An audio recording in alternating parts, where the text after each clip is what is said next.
सादर नमो नमः। स्वामी आनंद स्वरूप लाइव हूँ अपने फेसबुक पेज पर और उम्मीद करता हूँ कि आप भी जल्दी आ जाएंगे और फिर मैं बात को शुरू कर पाऊँगा।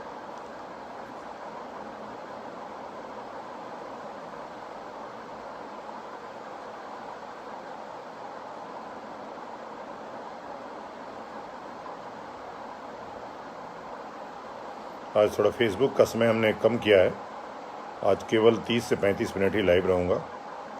15 मिनट में मर्यादा के ऊपर अपनी बातें कहूँगा और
आज हम लोग सनातन धर्म की मर्यादाओं पे बात करेंगे और जब मर्यादाओं की बात करेंगे तो क्या हैं मर्यादाएं, क्यों उसका ह्रास हो रहा है, उसके पीछे के कारण क्या हैं, क्यों उसका पतन हुआ है और उसकी फिर पुनर्स्थापना के लिए क्या करना चाहिए।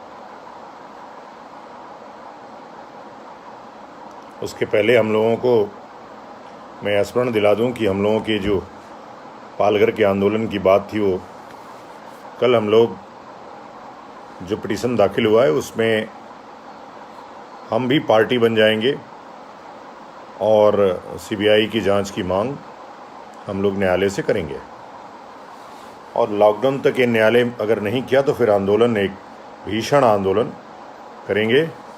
चूँकि जो मुद्दे हमने उठाए हैं, अगर मुद्दे उठा करके और रुक जाएंगे तो फिर हम में और राजनीतिज्ञों में कोई अंतर नहीं रहेगा। क्योंकि नेता आता है, झूठा आश्वासन दे करके चला जाता है आपको, वैसे ही आप हमें भी समझ लेंगे। तो इसलिए मैं चाहता हूं कि कम से कम संत पे विश्वास समाज में बना रहे और मैं कोई बात कहता हूं तो मैं उससे करता भी हूं।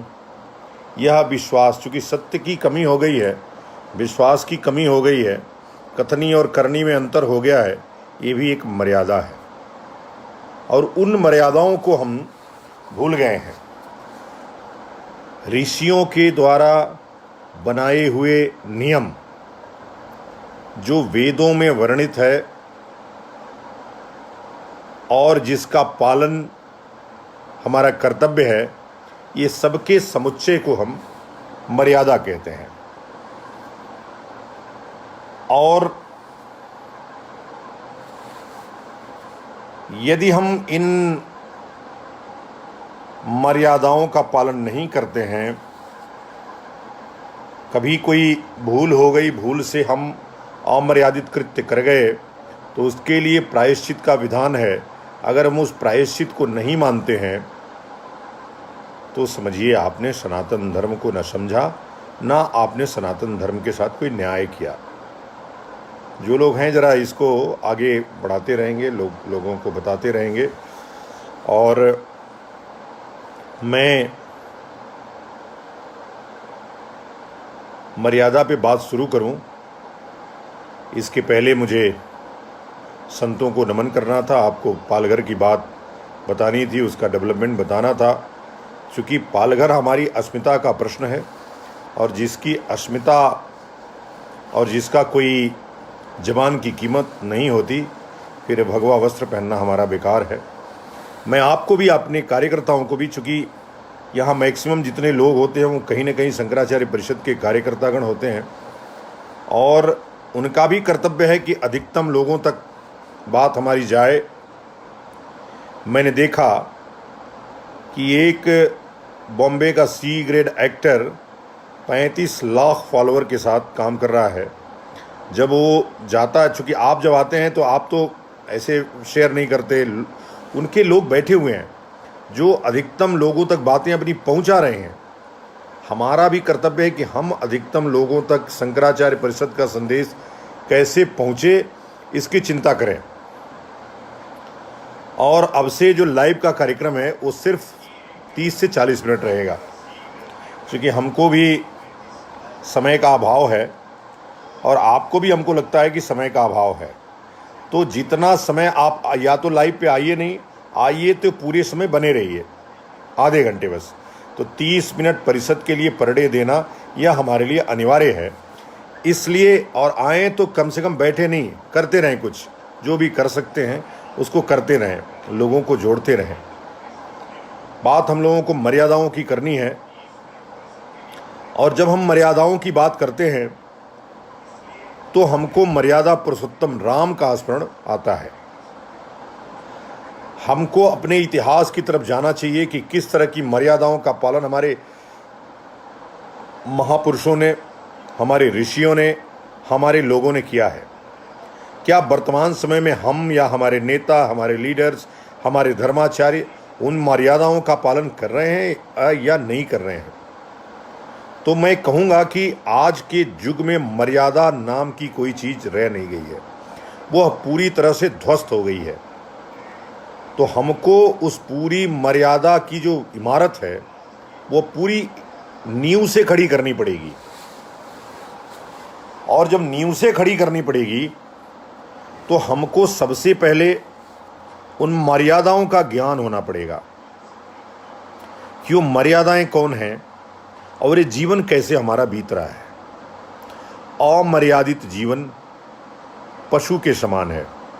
जैसे कुत्ता है, वह डंडे खाता है फिर भी भोजन के लिए आपके दरवाजे आता है, लेकिन इंसान है, अगर स्वाभिमानी है तो वह ऊंची आवाज़ में बोल देने के बाद भी कभी कभी मर्यादा में और कभी कभी अहंकारवश, अहंकार कभी मर्यादा नहीं है, इसका ध्यान रखिए। वह, ये दोनों दो विपरीत चीज़ें हैं। तो मेरा कहना है कि जो अहंकारी है वह मर्यादा का पालन कर ही नहीं सकता। बहुत छोटी छोटी चीज़ें आपको समझनी है कि अहंकार क्या है, मर्यादा क्या है, और अहंकार और स्वाभिमान ये दोनों दो चीज़ें हैं। इन दोनों को आपको समझना है।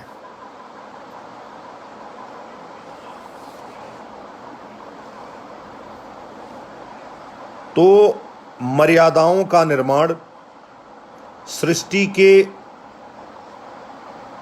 स्थापना काल से हमारे ऋषियों ने जीवन को सुचारू रूप से, अनुशासित ढंग से चलाने के लिए जिन नियमों का निर्माण किया वह सब मर्यादाएं हैं। और जो हम लोग उसके पालन करता है, अगर उन नियमों को हम पालन करते हैं, जिसके जो नियम हैं, अगर आप पर्दा प्रथा में विश्वास करते हैं तो आप इस्लाम की मर्यादा का पालन करते हैं। आप बात बात में ईमानदार शब्द बोलते हैं। ईमान ईमान इस्लाम का सबसे प्रमुख चीज़ है। आप अनजाने में बोलते हैं, हम बोलने के लिए मना नहीं करते, बोलते रहिए। और इस्लाम की बेइज्जती करने की बात भी कल जैसे वो अरकुज्जमान बोल रहा था, हम लोग किसी भी धर्म का, किसी भी संप्रदाय का हम न विरोध करते हैं, लेकिन अगर वो हमको छेड़ता है, जब छेड़ेगा तो छोड़ेंगे नहीं। ये हमारा मूल मंत्र है। तो जब हमारे ऊपर आक्षेप लगता है तब हम उस पर रिएक्ट करते हैं। चूंकि हमने मर्यादा छोड़ दिया, हम अपनी मर्यादा में नहीं हैं, और जब हम अपनी मर्यादा में नहीं हैं तो हम दूसरे से मर्यादा का पालन करना कैसे कह सकते हैं। हम किसी काम के लिए शुरुआत अपने से करना है। जो मर्यादाएं प्राप्त हैं, जैसे संस्कार, 16 संस्कार जो कहे गए हैं, वह 16 संस्कार आपके हो रहे हैं कि नहीं हो रहे हैं। यदि नहीं भी हो रहे हैं तो फिर आप में और इस्लाम में क्या अंतर है? उनके 2 ही संस्कार हैं। तो आप कम से कम 16 संस्कार अवश्य करिए। और 16 संस्कार करने के बाद, 61 संस्कार होने के बाद, फिर आप गर्व से कह सकते हैं कि वह परिवार सनातनी परिवार है। आप अपने आप को अगर सनातनी कहते हैं तो सनातन की जो मर्यादाएं हैं, शिखा, सूत्र, कलावा, तिलक, सत्यवाचन, पूजा पाठ, भजन संध्या, भगवान उसमें कहते हैं कि जिस घर में संध्या वंदन होता है और हमारे नाम का स्मरण होता है, वहां काल भी जाने से डरता है। इसको हमने विज्ञान की कसौटी पे कसा और खरा नहीं उतरा वो ये शब्द। लेकिन जब आप आध्यात्मिक धार्मिक विज्ञान की कसौटी पे इस चीज को कसेंगे, जिस घर में भगवान का सुमिरन होता है, जिस घर में मर्यादाओं का पालन होता है, उस घर में अवश्य लक्ष्मी का वास होता है।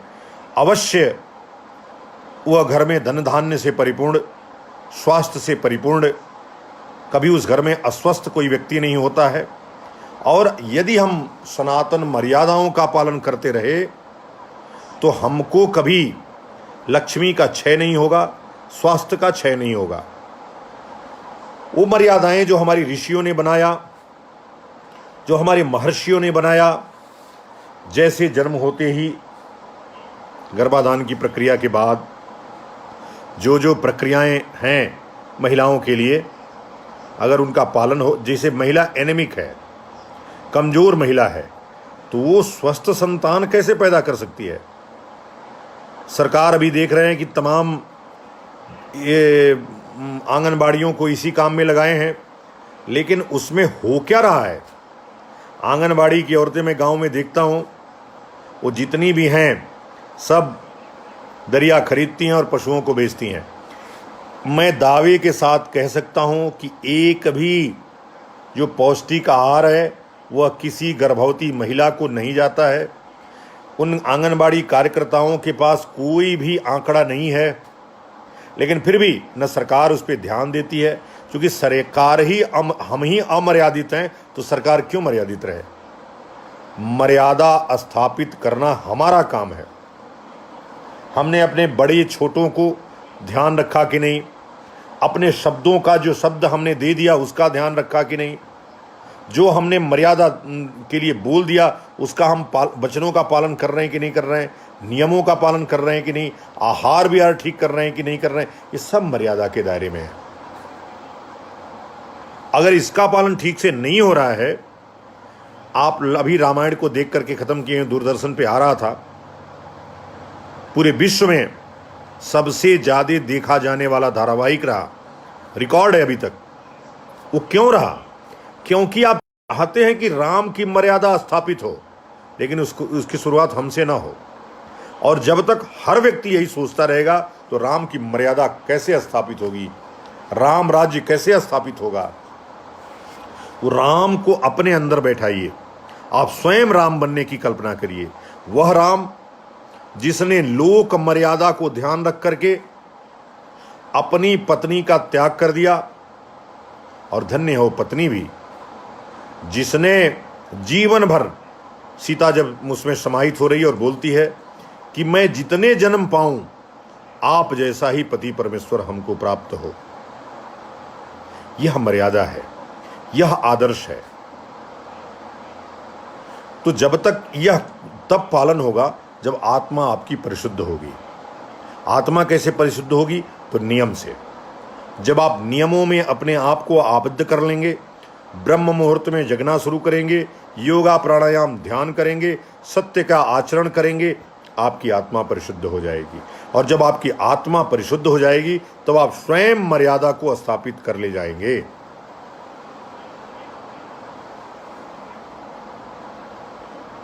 और इसकी पुनर्स्थापना का जो बात हमने बताया आपको, यह है मर्यादा कि राम ने अपने पिता के कहने के बावजूद भी, जिसने जो वर दिया कैकेयी को के वर को, माने शब्द का खाली न जाए शब्द, रघुकुल रीत सदा चली आई, प्राण जाए पर वचन न जाई। ये जो शब्द है कि जो वचन दे दिया एक बार, वह स्वयं से भी उसका जो वचन दिया वो भी उस वचन को वापस नहीं ले सकता है। यह मर्यादा है। मजाक में भी जो असत्य का वाचन नहीं करता है, यह मर्यादा है। भूल से भी जो किसी दूसरे की आत्मा को ठेस नहीं पहुंचाता है, यह मर्यादा है। और यह मर्यादा तब तक आपके जीवन में स्थापित नहीं होगी जब तक आपकी आत्मा परिशुद्ध नहीं होगी। आत्मा परिशुद्ध तब होगी जब आप सनातन नियमों का अक्षरशः पालन शुरू करेंगे।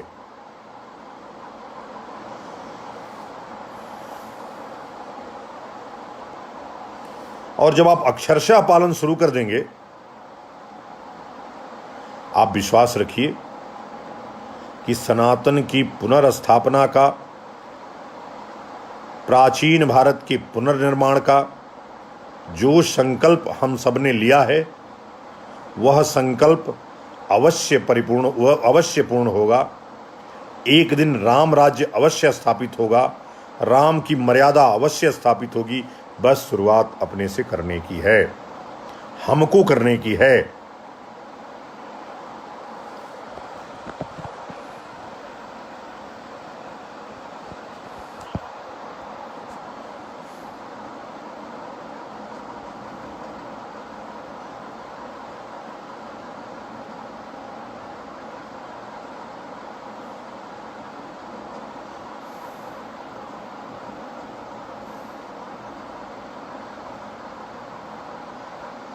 अब चूंकि आज समय कम हम दे रहे हैं, तो मैं अपेक्षा करता हूं कि आपके प्रश्न भी अब आने शुरू हो जाएंगे और फिर हम उसके उत्तर देंगे। प्रश्न सबको करना है, जितने लोग देख रहे हैं सबको प्रश्न करना चाहिए और सबको सुझाव देना। प्रश्न नहीं कर सकते तो कुछ सुझाव लिखिए। आप जब प्रश्न की बारी आती है तो कमज़ोर विद्यार्थी की तरह भाग जाते हैं मैदान छोड़ करके। ऐसा ना करें कृपया।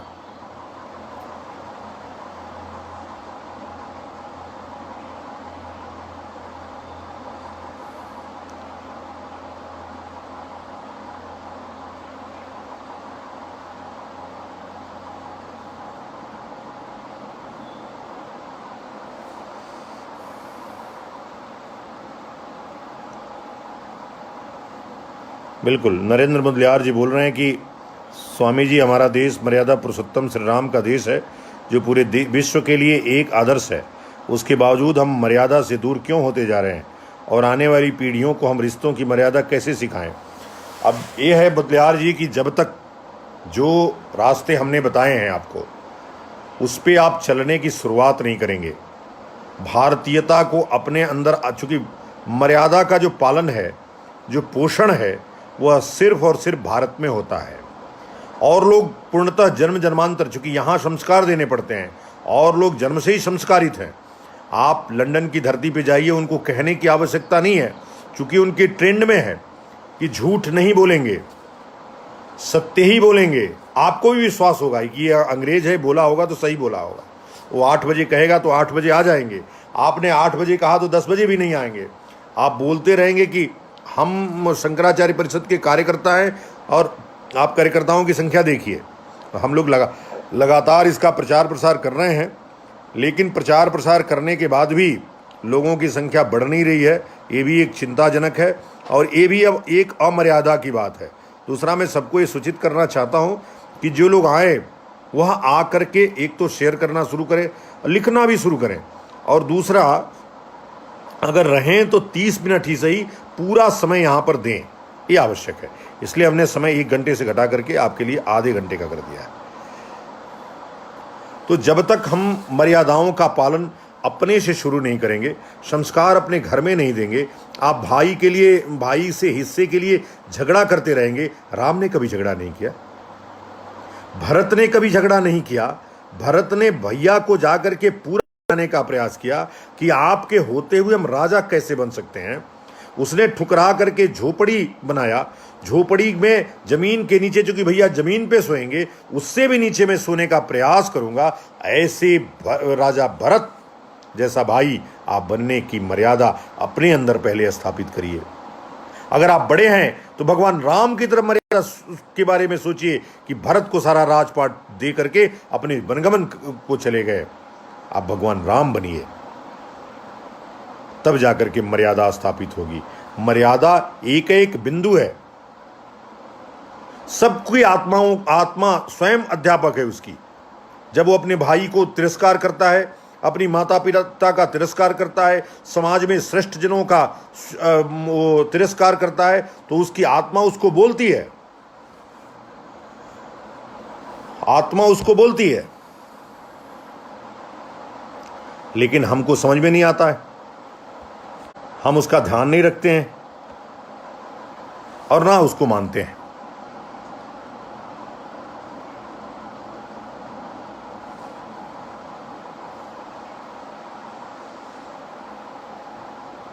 अब भगवान देखो, भगवान होता है। कुछ लोगों को, राम को मर्यादा पुरुषोत्तम कहा गया और कृष्ण को लीला पुरुषोत्तम कहा गया। उन्होंने लीला किया और लीलाओं के माध्यम से ही आपको ज्ञान कराया कि आपको क्या धर्म है और क्या अधर्म है। गीता इतना बड़ा उपदेश अर्जुन को उन्होंने दिया।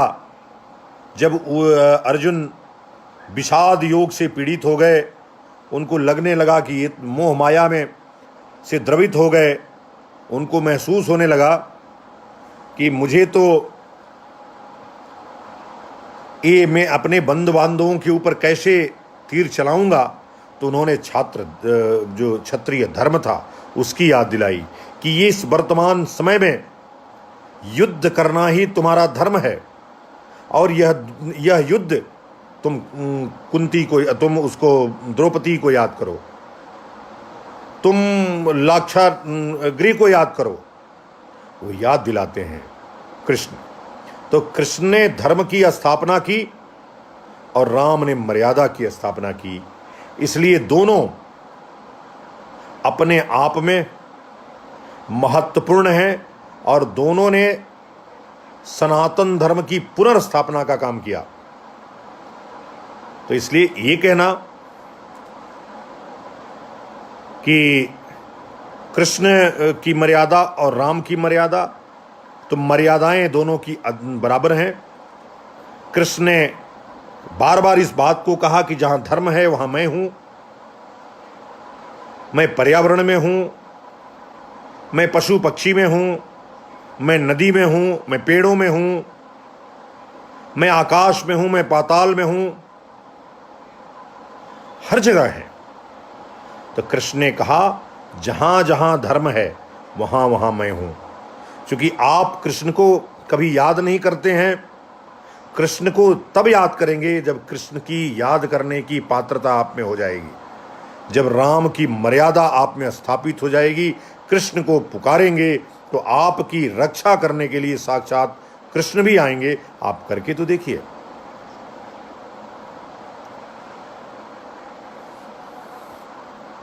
आज हमारे प्रभास शुक्ल जी का जन्मदिन है।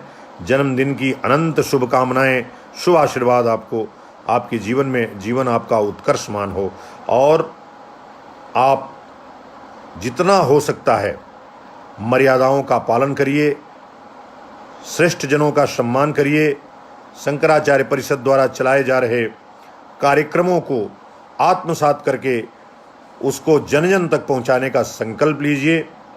यही हमारी अपेक्षा है आपसे। आपकी को बहुत बहुत शुभकामना, बहुत बहुत बहुत आशीर्वाद।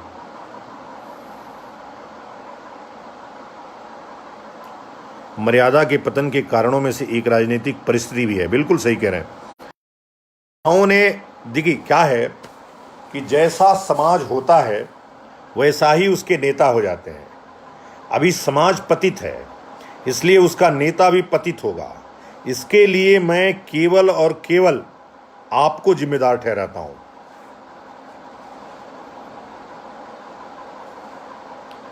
हाँ बोलिए।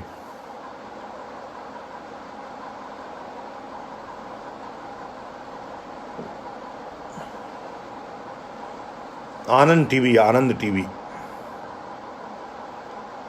हम बता रहे हैं, अभी 2 मिनट में फ़ोन कर रहे हैं आपको। तो जो नेता है, जैसे आप होते हैं वैसे ही जैसा समाज होता है उसी तरह से नेता बन जाता है। भाई नेता लंदन का भी है, प्रधानमंत्री रिटायर होते ही वह मेट्रो में जाता है। आपके यहाँ प्रधान का चुनाव जीतते ही उसकी स्कॉर्पियो और मर्सिडीज गाड़ी आ जाती है। विधायक होते ही कौन सा टकसाल खुल जाता है कि वो बड़े बड़े गाड़ियों में घूमने लगता है। नेता बनते ही उसके रोजगार के साधन संसाधन बढ़ जाते हैं, जबकि वो उसके पहले भिखारी रहता है। तो ये जो नेताओं में पतन है, और आपने कभी इसको मर्यादा नहीं देखा, कभी आपने ये नहीं सोचा कि ये नेता लुटेरा है, चोर है, उचक्का है, इसको नहीं करना है। जिस दिन आप ये ठान लेंगे, जिस दिन आप धर्म और अधर्म समझने लगेंगे, उस दिन अच्छे समाज का निर्माण अपने आप हो जाएगा, मर्यादित समाज का निर्माण अपने आप हो जाएगा। तो सबसे पहले ये जो राजनीतिक व्यवस्था, सामाजिक व्यवस्था है, उसको ठीक करना है। क्योंकि उसको अच्छाई और बुराई दोनों समझ आने लगेगी, वह अपने नेता का चुनाव स्वेच्छा से करने लगेगा। शराब के दम पर शराब के बोतलों के दम पर जिस दिन प्रधान का चुनाव, ब्लॉक प्रमुख का चुनाव, विधायक का चुनाव, सांसद का चुनाव करना बंद कर देगा, उस दिन विधानसभाओं में, लोकसभाओं में और ग्राम सभाओं में इन चोर उचक्कों का जाना बंद हो जाएगा। फिर एक अच्छे राजनीतिक परिदृश्य उत्पन्न होगा, जिसको आप राम राज्य कह सकते हैं। तो राम राज्य की स्थापना समाज से संभव है। आपको संकल्पवान होना पड़ेगा, आपको संकल्प लेकर के आगे बढ़ना पड़ेगा। और जब आप संकल्प लेकर के आगे बढ़ते हैं तभी कुछ काम हो सकता है, तभी आप कहने के हकदार हैं। और अपने अंदर पहले झांकिए, झांकना अपने अंदर है, अपनी आत्मा के अंदर है। और जब अब आप अपने अंदर झांकते हैं और संकल्प लेते हैं, संकल्प से अच्छे साध्य का निर्माण होता है। और जब अच्छे साध्य को पाने के लिए आप अच्छे मार्ग का चुनाव करते हैं, निश्चित रूप से वही धर्म मार्ग है और उसी से राम राज्य स्थापित होगा। तो अभी समय मैं चूंकि 30 से 35 मिनट बोला था, 30 मिनट हो गया है, 5 मिनट और रहूँगा, फिर आपको विदा करूँगा। और मुझे लगता है कि आपको स्वामी जी केवल 30 मिनट के प्राणायाम से इंसान में बहुत परिवर्तन हो जाएगा। प्रतिदिन करके देखें। बिल्कुल सही। राम गोपाल मक्कार, नाम तो बड़ा गजब है भाई आपका। आपातकाले मर्यादा नास्ति, मर्यादा की छूट इस सुक्ति के तहत कब और कहाँ मिलनी चाहिए। ऐसा है कि आपत्काल उसको बोलते हैं जब आपका प्राणांत होने वाला हो। कई लोग इस सुक्ति का प्रयोग भी नहीं करते हैं, लेकिन आजकल सुविधानुसार, जैसे हम यात्रा में हैं और यात्रा के दौरान अगर हम उन विषयों को सोचते हैं, ऐसा नहीं कि उस भोजन न करने से आपको आपातकाल या आपका प्राणांत होने वाला है, भी है।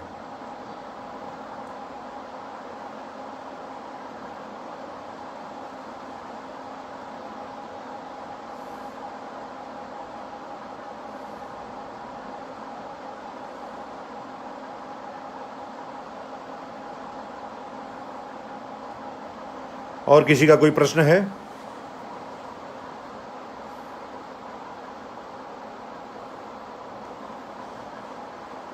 प्रश्न कर लीजिए, और प्रश्न नहीं करिए तो सुझाव लिखिए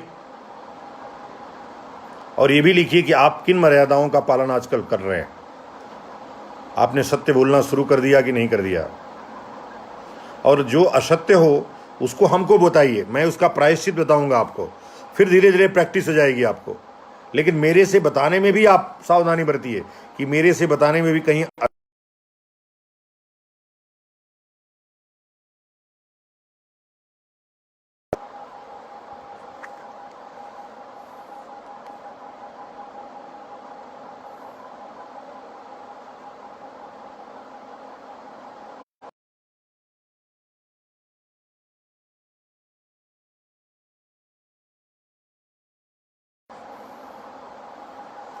ठीक है। तो अब मैं अपनी वाणी को विराम देता हूं।